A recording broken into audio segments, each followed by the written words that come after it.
আসসালামু আলাইকুম ওরহমতুল্লাহি ওবারাকাতুহু। প্রিয় ভাই ও বোনেরা, আজ আমি এমন একটি বিষয় নিয়ে কথা বলবো যা আমাদের সবার জীবনের সবচেয়ে মূল্যবান সম্পদ। সেটা হলো ঈমান। একটু চিন্তা করুন, আপনি যদি আপনার টাকা হারান আবার উপার্জন করতে পারবেন, সম্মান হারালে সময়ের সাথে সাথে পেতে পারেন, কিন্তু যদি ঈমান হারিয়ে ফেলেন তাহলে কি দিয়ে তা পূরণ করবেন? প্রিয় দর্শক, রাসূল সাল্লাল্লাহু আলাইহি সাল্লামের যুগে এক যুবক ছিল। সে আল্লাহকে ভালোবাসত, রাসূল সাল্লাল্লাহু আলাইহি সাল্লামকে ভালোবাসত, নামাজ পড়ত। কিন্তু একদিন সে কাঁদতে কাঁদতে বলল, হে আল্লাহর রাসূল, আমি নিজের জন্য ভয় পাচ্ছি। রাসূল সাল্লাল্লাহু আলাইহি সাল্লাম জিজ্ঞেস করলেন, কিসের ভয়? যুবকটি বলল, আমি আপনাকে এত ভালোবাসি যে আপনার থেকে দূরে থাকতে পারি না, কিন্তু আখিরাতে তো আপনি নবীদের সর্বোচ্চ মর্যাদায় থাকবেন। আমি যদি জান্নাতে যাইও আপনার কাছে পৌঁছাতে পারবো না।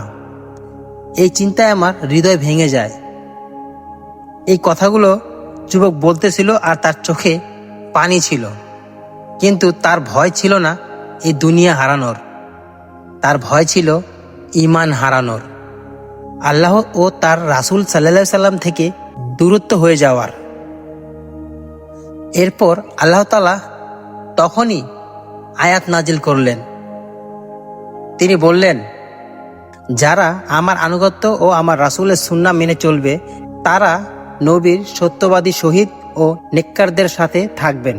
সুবহানাল্লাহ। দেখুন, তখনকার মানুষের সবচেয়ে বড় চিন্তা কি ছিল? আচ্ছা, ঠিক আছে। বাড়ি নয়, গাড়ি নয়, টাকা নয়, বরং ঈমান। আজ আমাদের সবচেয়ে বড় ভয় কি জানেন? মোবাইল হারানো, ব্যবসায় ক্ষতি হওয়া, মানুষ কি বলবে। কিন্তু আমরা কয়জন ভয় পাই আমাদের ঈমান কমে যাচ্ছে কিনা, আমার নামাজ ঠিক আছে কিনা, আল্লাহ আমার উপর সন্তুষ্ট কিনা? প্রিয় বন্ধুরা আমার, ঈমান হারানো খুব সহজ। একটু অহংকার, একটা গুনাহ, একটা হারাম সম্পর্ক, একটা মিথ্যা কথা বলা, একটু জুলুম করা, বাস ধীরে ধীরে এই হৃদয়টাকে অন্ধকার করে দেয়। শয়তান কখনো মানুষকে একদিনে ধ্বংস করে না, সে ধীরে ধীরে ঈমান দুর্বল করে। যেমন একটি ফোঁটা ফোঁটা পানি পাথরকেও ক্ষয় করে দেয়, ঠিক তেমনি ছোট ছোট গুনাহ একদিন হৃদয়কে কঠিন করে দেয়। আর তখন মানুষ পাপ করে কিন্তু কাঁদে না, গুনাহ করে কিন্তু অনুতপ্ত হয় না, নামাজ ছেড়ে দেয় কিন্তু আফসোসও করে না। এটাই সবচেয়ে ভয়ঙ্কর অবস্থা। তো আমার বন্ধুরা, একজন পুরুষ হোক বা একজন নারী, ঈমান ধরে রাখার সবচেয়ে বড় উপায় হলো আল্লাহর সাথে সম্পর্ক করা। কারণ মানুষ আপনাকে ছেড়ে যেতে পারে, বন্ধুরা বদলে যেতে পারে, এই দুনিয়াটা মুখ ফিরিয়ে নিতে পারে, কিন্তু আল্লাহ কখনো তার বান্দাকে ছেড়ে দেন না। যে রাতে সবাই ঘুমিয়ে যায়, সেই রাতে যদি আপনি দু হাত তুলে বলেন, হে আল্লাহ, আমার ঈমানকে রক্ষা করুন, তাহলে আসমানের ফেরেশতারাও সে দোয়ার সাক্ষী হয়। মনে রাখবেন, ঈমান শুধু মুখের কথা নয়, ঈমান হলো অন্ধকারে ঘরে একা থাকলেও আল্লাহকে ভয় করা। ঈমান হলো মানুষ না দেখলেও গুনাহ থেকে বেঁচে থাকা। ঈমান হলো কষ্টের মধ্যেও বলা, আল্লাহই আমার জন্য যথেষ্ট।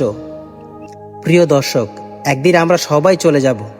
কবরের মাটির নিচে আমাদের টাকা যাবে না, ক্ষমতা যাবে না, সৌন্দর্য যাবে না, সাথে যাবে শুধু একটি জিনিস, আমাদের ঈমান। তাই আজ থেকেই নিজের হৃদয়কে প্রশ্ন করুন, আমি কি আমার ঈমানকে বাঁচিয়ে রাখছি, নাকি দুনিয়ার মোহে সেটাকে হারিয়ে ফেলেছি? মনে রাখবেন প্রিয় বন্ধুরা, যে হৃদয়ে ঈমান আছে সে কখনো একা নয়, আর যে হৃদয়ে ঈমান হারিয়েছে সে হাজার মানুষের মাঝে থাকলেও নিঃস্ব। তাই আল্লাহ তাআলা আমাদের সবাইকে মৃত্যুর আগ পর্যন্ত ঈমানের উপর অটল থাকার তৌফিক দান করুন, আমাদের অন্তরকে হেদায়েত তাকওয়া ও আল্লাহর ভালোবাসা ভরে দিন। আমিন ইয়া রাব্বিল আলামিন।